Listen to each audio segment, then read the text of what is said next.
Good evening and welcome to this Event Wellbeing Day session with Karen Agro. Take 2. So apologies to everyone who joined us this afternoon. Apologies for the technical difficulties that we experienced, which obviously meant we weren't able to live broadcast a full session. But thanks for everybody that's back with us this evening at 6 o'clock. And of course, a massive, huge thank you to Karen for agreeing to come back to us to do this session. So thank you, Karen, really appreciate that. Without further ado then, I'm going to hand you over to Karen, who is going to transform your mood in under 10 minutes with music. Take it away, Karen.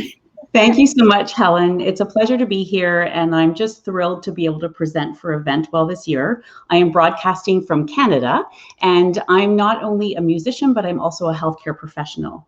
And I just am so empathetic towards your industry, as you're the one industry that's been impacted so much by COVID-19. And really and truly, you were one of the first to be hit and might be one of the later ones to recover. But I'm here to help today, to help provide some tools and tips on how to use music to become more resilient, empowered, and ultimately excited about your work. So why am I here talking about music? What is it about music? Hans Christian Andersen, the author and poet, wrote the famous quote, "Where words fail, music speaks." And scientists out of Harvard University actually researched this and confirmed this scientifically. They looked at music from 315 different cultures. And by studying tempo and tone, they could find that people could understand music regardless of the cultural origin of it. And whether you're listening to a lullaby or a dance tune, we can understand the psychological basis of music and what it's trying to communicate to us. So it's a universal language, and that's one of the reasons why I'm talking about it today. I'm also speaking about music because it's abundant, it's everywhere, and it's proven scientifically to help shift our mood and have an amazing impact on our brain in terms of becoming more productive and more resilient. And on the slide, you can see some of the common places we get music from, whether it's the radio or our own personal collection, Spotify or iTunes. It's just seemingly everywhere, but we can harness that power and use it to our advantage. So in our time together in the next 25 minutes or so, we will look at how music can catapult us emotionally using science and real life examples.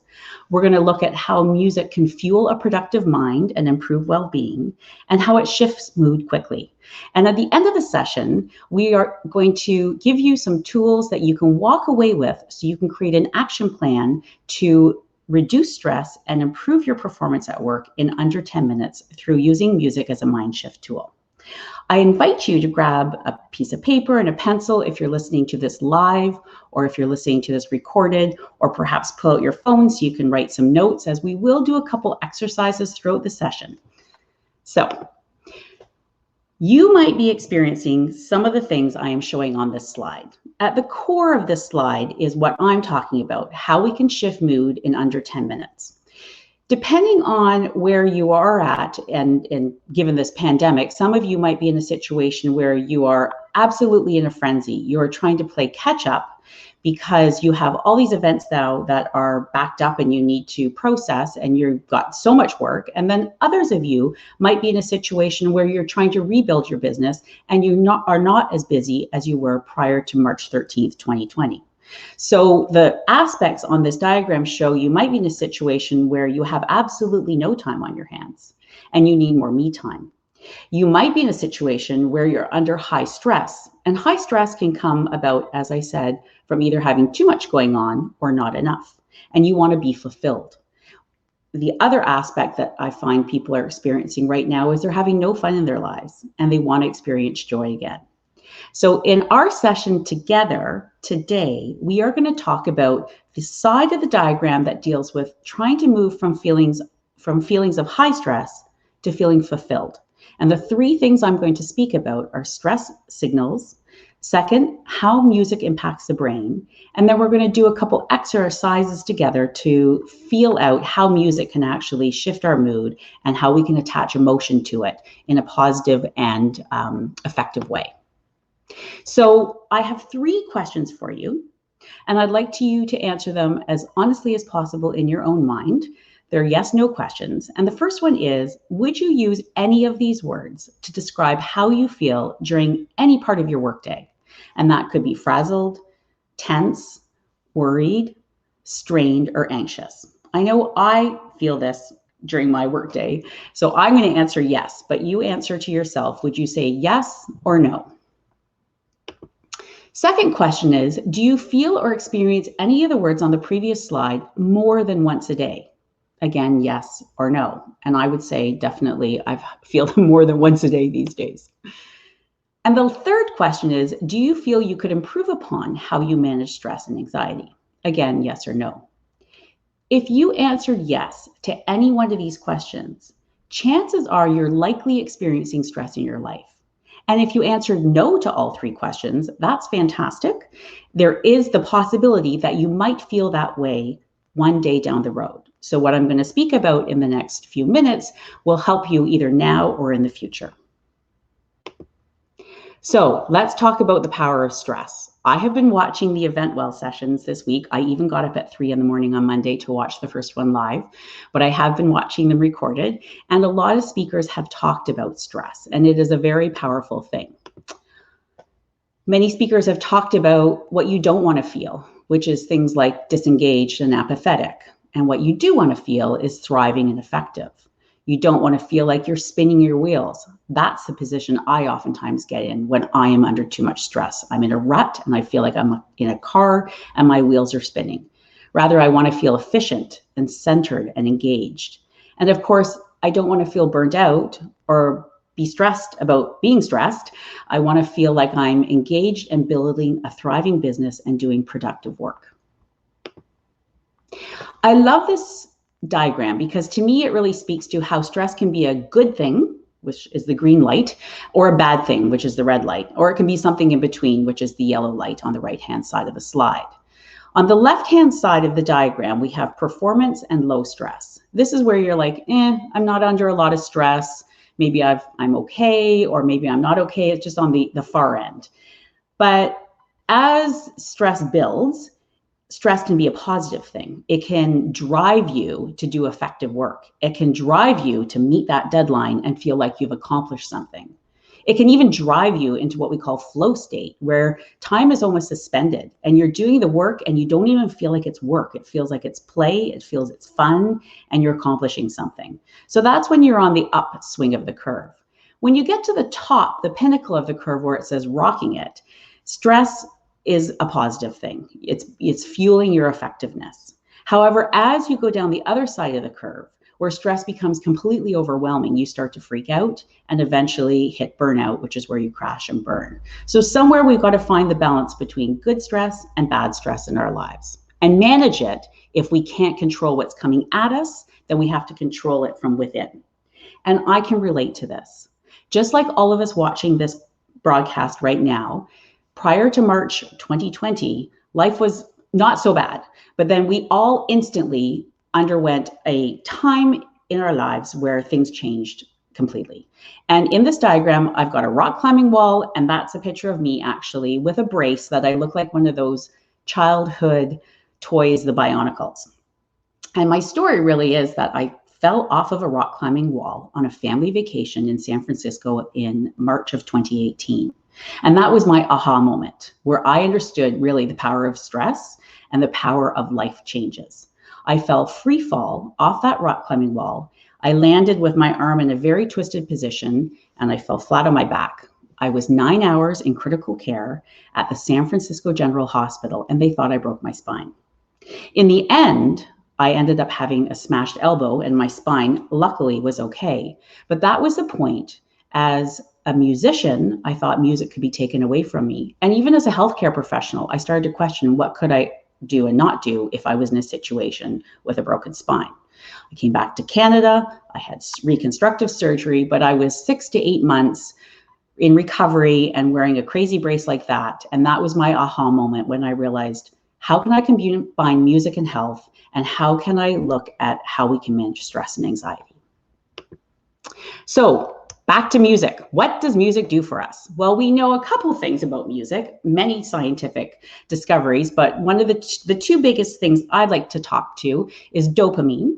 We know that music can actually release dopamine in our brains. One of the landmark studies was actually done here in Canada at McGill University, where they tested people and watched their dopamine levels rise when exposed to music. And British psychologist Oliver Sacks studied multiple people with the effects of music, and he wrote the book Musicophilia. And he spoke to the fact that music affects more parts of our brain than anything else we do. That is why he talks about a story in his book of an Alzheimer's patient who couldn't remember how to tie his tie. He was a musician, and this man could go out on stage and play a piece from memory flawlessly. So because music is touching parts of our brain that we don't even realize, and so many aspects of our brain, that is why sometimes Alzheimer's patients often can remember the name of a piece from years ago, or actually be able to play a piece, even though they can't do simple things like tie their shoes or feed themselves. It's a very powerful thing. So let's reflect. This picture really sums up what I tend to do when I am using music as a mind shift tool. I get in my car, and if I'm really wanting to pump up my mood, I will roll down the windows, turn on a piece of music that I just absolutely love, and crank it up very, very loud. Similarly, when I was helping my father, who was in the end stages of dementia, and I was traveling back and forth to be with him, and I was actually playing at his bedside, and he was naming the names of pieces I was playing from my childhood, I was feeling quite sad, and so I played quite melancholy music. And again, it transported me to a different time of my life. So here's our first activity. I would like you to write down 3 songs that, no matter where you are or what you're doing, have an incredible impact on you. So the 3 songs that come to mind for me is, the first one is Aretha Franklin's R-E-S-P-E-C-T. That song, when I play it really loud, actually reminds me of my university days, and it puts me in a great mood because I think about drinking beer in the pub in London, Ontario. The second song I think about that really connects with me is actually Gustav Holst's The Planets, and in particular Jupiter. That takes me back to my high school days, and it reminds me of friendship, because that was when I was in the concert band with my friends and we were playing this music. And every time I hear it, I associate it with friendship and good times in high school. And more recently, the song Stay, the popular song Stay by Kid Laroi and Justin Bieber, reminds me of this time. And every time I hear that, I'm going to think about the bittersweetness of how bad the pandemic's been, but also some of the silver linings that have been associated with it. So those are my songs. Just take a moment as I switch to the next slide and write down 3 songs, no matter where you are, have an incredible impact on you. So I talked a little bit about the science, but I want to talk a little bit more about the practical aspects of it. The British Academy of Sound Therapy, in their study of over 7,000 participants in their Music as Medicine study, found that music can actually make you happy on average after 9 minutes. It can actually be a lot quicker. And when I talk to people, sometimes they say it's as quick as 30 seconds to a minute. However, in the British Academy of Sound Therapy, they found the optimal duration for music with a lifting beat and a driving rhythm could improve mood in under 9 minutes or less. And 90% of people experienced improved energy levels, and 80% of people reported feeling more in control of their life. Another finding from that study was it only took, on average, 13 minutes for music to relax you. And that was, of course, an average, but they found that music could either release sadness or increase concentration in 13 minutes or less. And approximately 80% of people reported reduced muscle tension and feeling peaceful and content and having a better night's sleep. And then the other piece that I found interesting was 13%, or sorry, it only took 13 minutes for music to increase focus and improve concentration. And I really like the statistic when I think about people in the workforce, in the corporate world, or anyone in business for themselves. Listening to music and taking that few minutes, and in this case it was 13 minutes or less, found that 80% of people found their mind was more clear. And 90% were able to make decisions more effectively. So it's a very powerful thing that can be accomplished in a very short period of time. The other aspect of this is because it takes so little time, we can do it almost anywhere. And I'd like to take that opportunity to do that for you right now. So I'd like to do an experiment. I would like you to listen to 2 short clips of music that I'm going to play for you. They're 30 seconds or less. You may not know the names of these songs, and that's totally okay. I won't be singing, I'll be playing instrumentally. And I'd like you to listen to these 2 segments. The first one will be more of an upbeat piece, and the second will be more melancholy. And I'd like you to write the words that come to mind when you hear the music. Any words, it could be a person, a place, a thing, and an emotion. And I'd like you to circle the words that are attached to an emotion so you can see how music can connect to emotions in your mind. So here's the first piece that I like to play. So once again, write down the words, circle those that are attached to an emotion.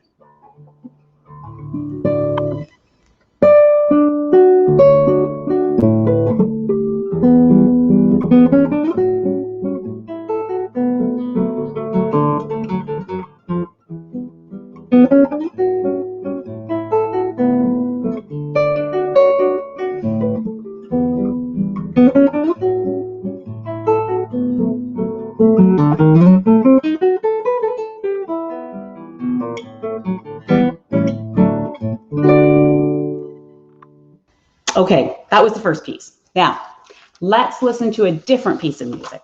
Again, get your pencil out and write down words and circle those that are attached to an emotion.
All right, so you may have written down in the first case, the first piece, which was actually a piece called Sounds of Bells, a Spanish tune, cheerful or humorous. And then in the second piece, which was a traditional Scottish tune called Wild Mountain Thyme, you may have thought idyllic or melancholy or perhaps calm. And so you can see how just in that very short period of time, listening to these 2 pieces of music can change your mood.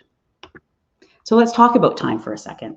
Time is a very precious commodity. And in this slide, I have the power of 10 minutes and the fact that this clock is in someone's hand and time can sort of slip through our fingers so quickly. Some interesting work done by Microsoft very recently looked at the power of 10 minutes. How many of you have been on meetings, Zoom or Microsoft Teams, back to back all day long, only to find out you come to the end of your day and you're completely exhausted? Well, in Microsoft study, they took a group of individuals and they exposed them to back-to-back meetings without a break.